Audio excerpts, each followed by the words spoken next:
पांचवें चरण का मतदान हो गया है। कल छठवें चरण की वोटिंग होनी है। उससे ठीक पहले आरजेडी ने अधिकारियों को लेकर के, जदयू और बीजेपी को लेकर के एक बड़ा सवाल खड़ा कर दिया। उन्होंने कहा कि जो अधिकारी जो संविधान का पालन नहीं कर रहे हैं, कानून का उल्लंघन कर रहे हैं, तो कानून का हाथ लंबा होता है, कभी भी कानून के शिकंजे में पकड़े जाएंगे, चाहे आज पकड़े जाए या कुछ दिन के बाद।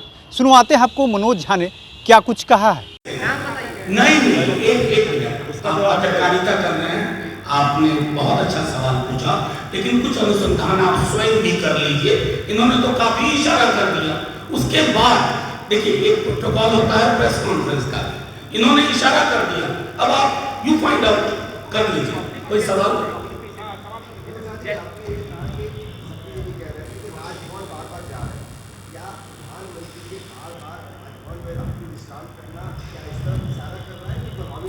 नहीं, देखिए, मैं एक बात साफ तौर पे कहूँ, शक्ति जी ने काफी स्पष्टता से कहा, एक अधिकारी का नाम लिया।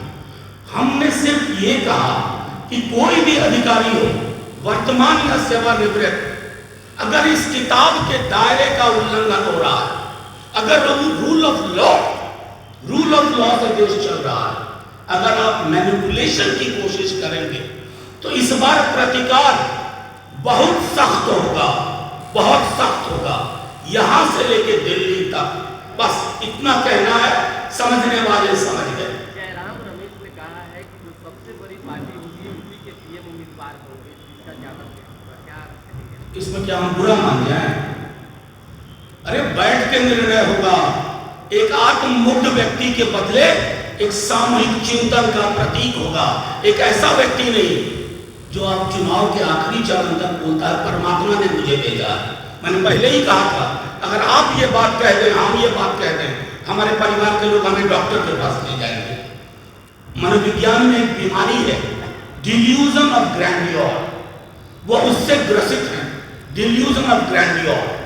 और मैं समझता हूं कि उनको बेहद आवश्यकता है आत्मचिंतन करने की, कि भैंस, मंगलसूत्र, टोटी, बिजली काटना और अब परमात्मा ने भेजा। दुनिया में किसी भी देश में वहां के प्रधानमंत्री या राष्ट्रपति के चुनाव में इतनी गरिमा विहीन भाषा का इस्तेमाल पहले कभी नहीं हुआ। नाम चेंज करने के लिए जयराम रमेश ने कहा था, बीजेपी कह रही है कि अब 7वें चरण के बाद जो लोग नाम तय कर लेंगे। अरे बीजेपी कह रही है तो बीजेपी वालों से पूछिए। हम तो सिर्फ ये कह रहे हैं कि हमारा प्रधानमंत्री पद का उम्मीदवार जो तय होगा 4 जून के बाद, वो सामूहिकता में यकीन करेगा, सबको साथ लेके चलेगा। एक को हम, द्वितीय नास्ती वाला बात नहीं होगी। हमें तानाशाही नहीं चाहिए, हमें लोकशाही चाहिए। एक आत्ममुक्त व्यक्ति नहीं चाहिए, एक ऐसा व्यक्ति चाहिए जो गरीबों के दर्द को समझे, किसानों पे गोलियां ना चलवाए, ऐसा व्यक्ति चाहिए।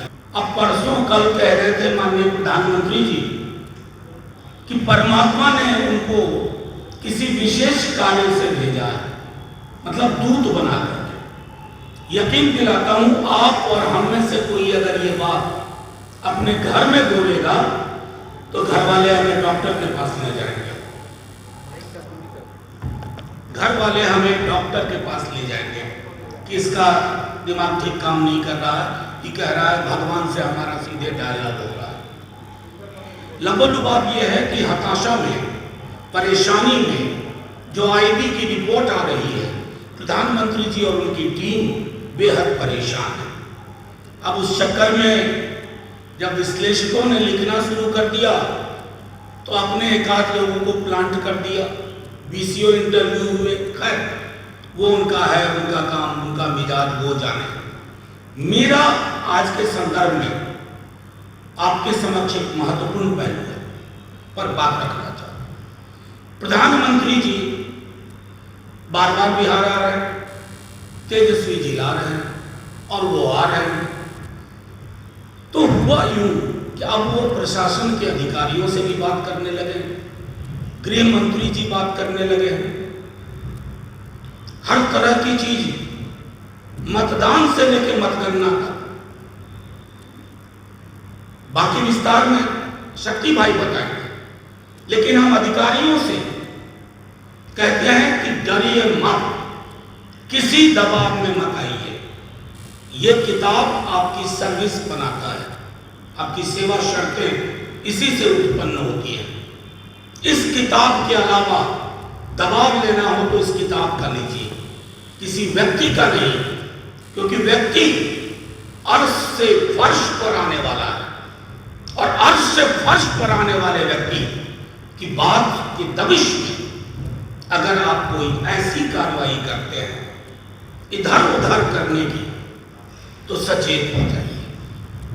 व्यवस्था बदल रही है, सत्ता परिवर्तन हो रहा है, हम तो इसी किताब से चलेंगे, लेकिन जो लोग नहीं चल रहे इस किताब से, उनका फैसला आवाम भी करेगी और ये किताब करेगी। तो आपने सुना किस तरीके से मनोज झा ने अधिकारियों के ऊपर भी एक बड़ा सवाल खड़ा कर दिया। उन्होंने कहा कि जो भी अधिकारी किसी के बहकावे में, किसी के झांसे में गड़बड़ी कर रहे हैं, तो ये लोग मत सोचे कि ये लोग बच जाएंगे। कभी भी जो है संविधान के तहत इन लोग को पकड़ा जाएगा और कानून के हाथ तो लंबे होते ही है। और उन्होंने भी कहा कि आज सत्ता है, कल सत्ता नहीं रहेगी।